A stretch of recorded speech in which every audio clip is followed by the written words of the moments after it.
Welcome to ஏமா TNPSC classes. நாம பார்த்தீங்கன்னாக்கா 2025க்கான குரூப் ஃபோருக்கு வந்து டாப் 50 கொஸ்டின்ஸ் வந்து தினமும் பார்த்துட்டு வந்துட்டு இருக்கோம். அந்த வரிசையில் பார்த்தீங்கன்னா இன்னைக்கு வந்து தேர்ட் கொஸ்டின் வந்து நம்ம பார்க்க போகிறோம். ஃபர்ஸ்ட் கொஸ்டின் தமிழ் ஜிகே எல்லாமே மிக்ஸ் ஆகி தான் இருக்கும். உங்களுக்கு 50 கொஸ்டின் பார்த்தீங்கன்னா இப்படி தான் மிக்ஸ் ஆகிருக்கும். கருத்து படங்கள் அமைக்க தொடங்கியவர் யார்? கருத்து படங்கள் அமைக்க தொடங்கியவர் யாருன்னு கேட்டாக்க ஃபர்ஸ்ட் வால்ட் விட்மன் தான் வந்து தொடங்கியிருப்பார். அதை பேஸ் பண்ணி தான் அதுக்கப்புறம் நம்ம பாரதியார் வந்து பார்த்தீங்கன்னா கருத்து படங்களை வந்து ஸ்டார்ட் பண்ணியிருப்பார். ரூபாவதியின் ஆசிரியர் யார்? ரூபாவதியின் ஆசிரியர் வந்து பரிதிமார் கலைஞர். தமிழ்நாட்டில் நடத்தப்பட்ட முதல் சமுதாய நாடகம் இது. தமிழ்நாட்டில் நடத்தப்பட்ட முதல் சமுதாய நாடகம் கதரின் வெற்றி. நாடகசாலை ஒத்த நற்கர சாலை ஒன்று நீடூரில் உண்டோ என்று கூறியவர் யார்? நாடகசாலை ஒத்த நற்கர சாலை ஒன்று நீடூரில் உண்டோ என்று கூறியவர் வந்து கவிமணி தேசிய விநாயகம் பிள்ளை. பேச்சு மொழி என்பது வந்து பார்த்தீங்கன்னா உலக வழக்கு. எழுத்து மொழி என்பது பார்த்தீங்கன்னா இலக்கிய வழக்கு வந்து இருக்கும். செந்தமிழ் அந்தணர் என்று போற்றப்படுபவர் யார்? செந்தமிழ் அந்தணர் என்று போற்றப்படுபவர் ரா இளங்குமரனார். நடு திராவிட மொழிகளில் ஒன்று எது? நடு திராவிட மொழிகளில் ஒன்று பார்த்தீங்கன்னா தெலுங்கு. ஓகேவா? அதாவது நடு திராவிடம், வட திராவிடம், தென் திராவிடம் சொல்லிட்டு மூணா பிரிச்சிருப்பாங்க. அதாவது தெலுங்கு வந்து பார்த்தீங்கன்னா நடு திராவிடம். நம்ம தென் திராவிடம் சொல்லி நினைச்சிடக்கூடாது. என்றுமுள்ள தென்தமிழ் என்று கூறியவர் யார்? என்றுமுள்ள தென்தமிழ் என்று கூறியவர் கம்பர்.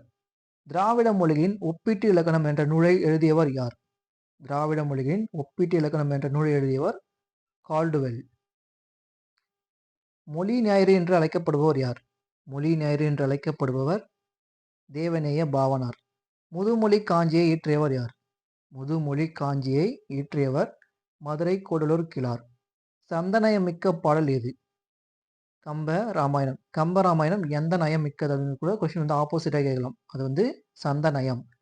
கம்பராமாயணத்தில் அயோத்தி காண்டம் எத்தனையாவது காண்டம்? கொஸ்டின் ஃப்ரேம் பண்ணுவாங்க. இப்படி கூட கொஸ்டின்ஸ் வந்து ஃப்ரேம் பண்ணுவாங்க. பாலகாண்டம்னா என்ன? எத்தனாவது காண்டம்? அயோத்தி காண்டம் எத்தனாவது? அடுத்தது எனக்கு ஆரண்ய காண்டம், கிட்கிந்தா காண்டம், யுத்த காண்டம், சுந்தர காண்டம், இதெல்லாம் வந்து எத்தனாவது காண்டங்கள் அப்படின்னு சொல்லிலாம் கொஸ்டின்ஸ் வந்து ஃப்ரேம் பண்ணுவாங்க. அயோத்தி காண்டம் என்பது 2வது காண்டம். அதில் இருக்கக்கூடிய படங்கள் வந்து 13. நற்றினை தொகுத்தவர் யார்? நற்றினை தொகுத்தவர் யாருன்னு கேட்டுக்க நல்லா கொஸ்டின் அண்டர்ஸ்டாண்ட் பண்ணுங்க. நற்றினை தொகுத்தவர் வந்து யாருன்னு தெரியாது.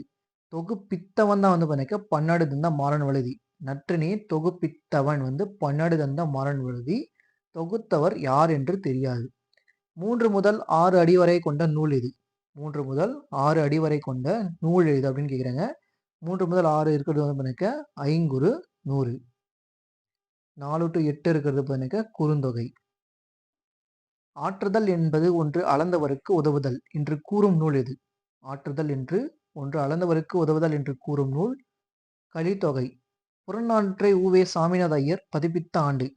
புறநானூற்றை உவே சாமிநாத ஐயர் பதிப்பித்த ஆண்டு 1894.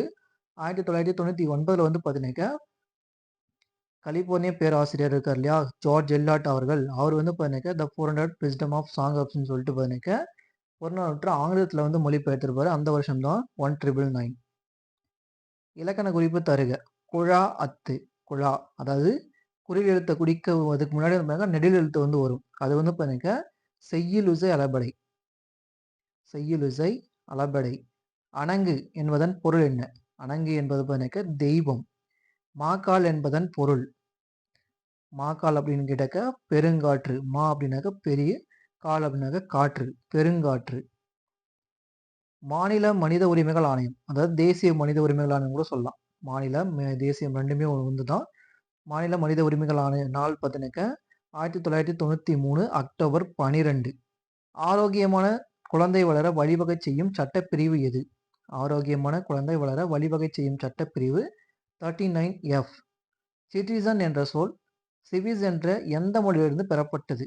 சிட்டிசன் என்ற சொல் சிவிஸ் என்ற லத்தீன் மொழியிலிருந்து எடுக்கப்பட்டது. அடுத்த கொஸ்டின். குடியரசுத் தலைவரால் ராஜ்யசபாவிற்கு நிரப்பப்படும் உறுப்பினர்களின் எண்ணிக்கை?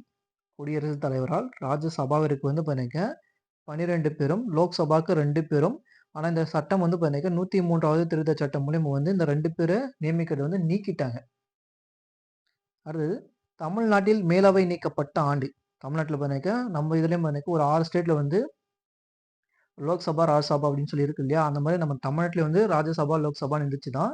அத வந்து பார்த்தீங்கன்னாக்கா ராஜ்யசபைய வந்து நம்ம எம்ஜிஆர் வந்து 1986ல வந்து கேன்சல் பண்ணியிருப்பாரு. ராஜ்யசபாவை வந்து நீக்கிட்டு இருப்பாங்க. அதான் மேலவை வந்து நீக்கப்பட்ட ஆண்டு. தமிழ்நாட்டில் மிகப்பெரிய நாட்டின் மிகப்பெரிய நீதிமன்றம் எது? நாட்டின் மிகப்பெரிய நீதிமன்றம் வந்து அலகாபாத். இந்தியாவின் தென்கோடி முனை. வடகோடினாக்கா இந்திரா கோல். இந்திரா முனை அப்படின்னு கேட்டாக்கா தென்முனை. கேட்டு கேட்டுவின் உயரம் என்ன? இந்தியாவின் மிக உயரமான சிகரம் எதுன்னு கேட்டாக்கா கேட்டு. கேட்வின் ஆஸ்டின்னு சொல்லி சொல்லுவாங்க. ஸோ இதுதான் வந்து நமக்கு இந்தியாவுடைய உயரமான சிகரம். இதனுடைய உயரம் வந்து பாருங்க 1811 சாரி 8611 சாரி 8611 கிலோமீட்டர். இது வந்து லாஸ்ட் கொஸ்டின்ஸ்ல வந்து கொஸ்டின் கேட்டிருப்பேன். ஒரே ஒரு பர்சன் மட்டும் தான் மெசேஜ் பண்ணியிருப்பாங்க, கமெண்ட் பண்ணியிருப்பாங்க. 8611 மீட்டர் அப்படின்னு சொல்லிட்டு கமெண்ட் பண்ணியிருப்பாங்க. காலநிலை என்பது எவ்வாறு குறிப்பிடப்படுகிறது? காலநிலை என்பது பண்ணிக்க 30 to 35 வருஷம் ஒரே இடத்துல இருக்கக்கூடியது வந்து பண்ணிக்க வருடங்கள். 30 to 35 இயர்ஸ் வந்து இருக்கக்கூடியதான் வந்து பண்ணிக்க காலநிலைன்னு சொல்லுவாங்க. அதே வானிலை அப்படின்னு கேட்டாக்க ஒரு நாள் நிகழ்வு. ஒரு நாள் நிகழ்வு அப்படின்னு சொல்லி சொல்லுவாங்க. 30 வருஷம் 35 வருஷமா பண்ணிக்க இந்த இடத்துல மழையே பெய்யாது அப்படின்னு கேட்டாக்க அதனுடைய காலநிலை அதுதான் அப்படின்னு சொல்லி குறிப்பிட்டுருவாங்க. அடுத்த கொஸ்டின், குளிர்கால பயிர் எது? கோதுமை என்பது வந்து எனக்கு ஒரு குளிர்கால பயிர். குளிர்கால பயிரா வந்து இருக்கும். அதுக்கு வந்து 70 degree Celsius 70 to 90 degree Celsius இருந்தா போதும். அது வந்து வளர்ந்துரும்.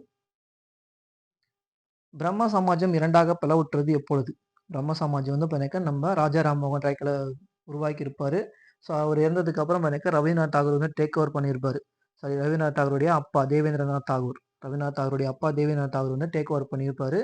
ஸோ அதுலேருந்து வந்து பார்த்தீங்கன்னா நம்ம தேவேந்திரநாத் தாகூர். அதுக்கு அடுத்தது வந்து பார்த்தீங்கன்னாக்க கேசவ் சந்திர சென் சொல்லிட்டு ஒருத்தர் வருவாரு. கேசவ் சந்திர சொல்லிட்டு 1857 வந்து ஜாயின் ஆவாரு. ஸோ அவங்களுக்குள்ள கருத்து வேறுபாடு பட்டு பார்த்தீங்கன்னா 1866ல 2ஆ வந்து பிரிச்சிருப்பாங்க. 2ஆ வந்து பிரிஞ்சிருக்கும். ராஷ்டிர கோப்தார் என்பது எந்த இயக்கத்துடைய தாரக மந்திரம்? ராஷ்டிர கோப்தார் என்பது வந்து பார்த்தீங்கன்னாக்க பார்சி சீர்திருத்தம். பார்சி சீர்திருத்தத்துடைய சிறு முழக்கமா வந்து இருக்கும். ராஷ்டிர கோப்தார்னா உண்மை விளம்பி. உண்மை விளம்பின்னு சொல்லி இருக்கும்.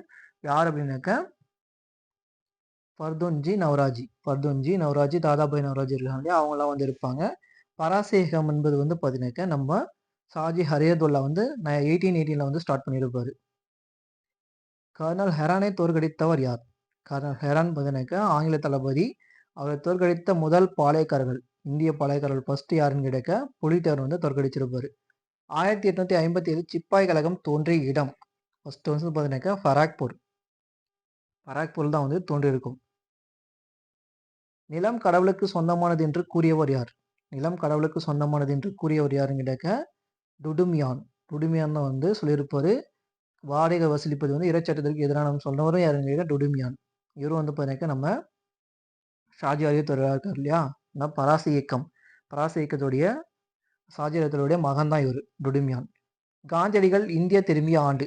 காந்தியடிகள் இந்தியா திரும்பிய ஆண்டு பார்த்தீங்கன்னாக்க அவரு 1893ல போவாரு. அதுக்கப்புறம் 20 வருஷம் கழிச்சு 22 வருஷம் கழிச்சு பார்த்தீங்கன்னாக்கா 1915 ஜனவரி 9ல வந்து வருவாரு.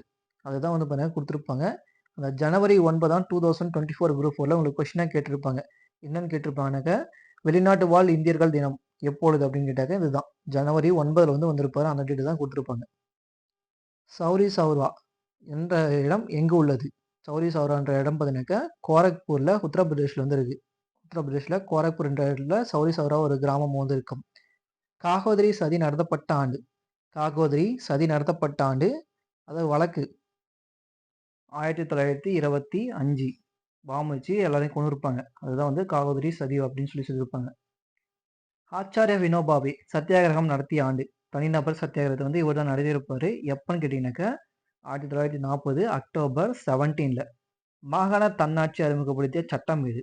மாகாணத்துல வந்து தன்னாட்சி வந்து பண்ணிக்க 1935. அது இரட்டையாட்சின்னு கேட்டதான் 1919.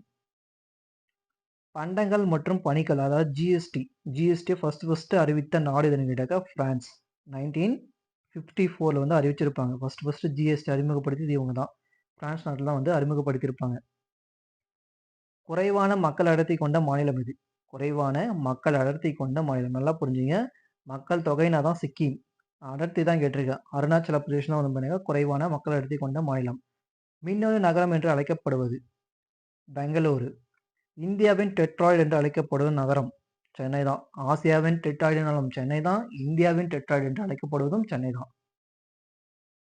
இந்தியாவின் முதல் எஃகு தொழிற்சாலை தொடங்கப்பட்ட இடம் ஜார்ஜியாவில் குல்டி என்ற இடத்துல பார்த்தீங்கன்னா ஃபர்ஸ்ட் எஃகு தொழிற்சாலை வந்து ஸ்டார்ட் பண்ணியிருப்பாங்க. ஐந்துலக வகைப்பாட்டை கூறியவர் யார்? ஐந்துலக வகைப்பாட்டை கூறியவர் ஆர்.எச். விட்டேகர். அதே அரிஸ்டாட்டில் அப்படின்னு கேட்டாக்க அவர் வந்து அதாவது ரத்தமுடைய விலங்குகள், ரத்தமில்லா உயிர்கள் அப்படின்னு சொல்லி பிரிச்சிருப்பாரு. தாவரங்கள், விலங்குகள் அப்படின்னு சொல்லி பிரிச்சிருப்பாரு. யுனிவர்சல் ரிசீவர் என்று அழைக்கப்படும் ரத்த வகை. யுனிவர்சல் ரிசீவர் என்று அழைக்கக்கூடிய ரத்த வகை. இந்த ஏபி ரத்த வகை இருக்கவங்களுக்கு வந்து பண்ணிக்க ஏ, பி, ஏஓ இது அதாவது ஓ, பி பாசிட்டிவ் இருக்கு இல்லையா, இவங்கெல்லாம் வந்து பண்ணிக்க யார் வேணா இவங்களுக்கு வந்து ரத்தம் கொடுக்கலாம். சரிங்களா, இவங்களுக்கு வந்து கொடுக்கலாம். அதே ஓ அப்படின்னு கேட்டாக்க யுனிவர்சல் டோனர். சிட்ரஸ் பழங்கள் ஸ்கர்வி நோயை குணப்படுத்தும் என்று கூறியவர் யார்? அவர் வந்து பண்ணிக்க ஜேம்ஸ் லிண்ட் வந்து சொல்லியிருப்பாரு. அதே ஹர்கினிஸ் கேட்டாக்க அமிலக்கார கொள்கை வெளியிட்டார் யாருன்னு கேட்டாக்க ஹர்கினிஸ். சரிங்களா. ராஜ திராவகம். ராஜ திராவகத்தின் மோலார் விகிதம் என்ன அப்படின்னு கேட்டாக்க 3:1. HNO3 நைட்ரிக் அமிலம் பார்த்தீங்கன்னாக்க 3 மடங்கு ஹைட்ரோகுளோரிக் அமிலம் HCl, 1 மடங்கு நைட்ரஜன் 3 மடங்கு ஹைட்ரோகுளோரிக் அமிலமும் 1 மடங்கு பார்த்தீங்கன்னாக்க நைட்ரிக் அமிலம். சரிங்களா, ஹைட்ரோகுளோரிக் அமிலம், நைட்ரிக் அமிலம் 1 பங்கு இந்த மாதிரி பார்த்தீங்கன்னா சேர்த்தா தான் வந்து ராஜ திராவகம் வந்து கிடைக்கும். ஸோ இதை வச்சு தங்கத்தெல்லாம் வந்து பார்த்தீங்கன்னா உருக்க முடியும். தங்கம் வைரத்தில் வந்து உருக்க முடியும். லாஸ்ட் கொஸ்டின், புதிய அதிர்வினை கொண்ட நிறமாலை வரிகள் எது? புதிய அதிர்வினை கொண்ட நிறமாலை வரிகள் வந்து ராமன் வரிகள். ஓகேங்க, 15 கொஸ்டின் முடிஞ்சது. இது எல்லாமே சிலபஸ் வைஸ் எடுத்த கொஸ்டின் தான் உங்களுக்கு. சரிங்களா, எல்லாமே சிலபஸ் வைஸ் எடுத்தது தான். ஒரு 10,000 கொஸ்டின் கிட்ட பார்க்கலாம். பிடிச்சிருந்தா ஒரு லைக் அண்ட் கமெண்ட் பண்ணிப்போங்க. தேங்க்யூ ஃபார் வாட்சிங். தேங்க்யூ.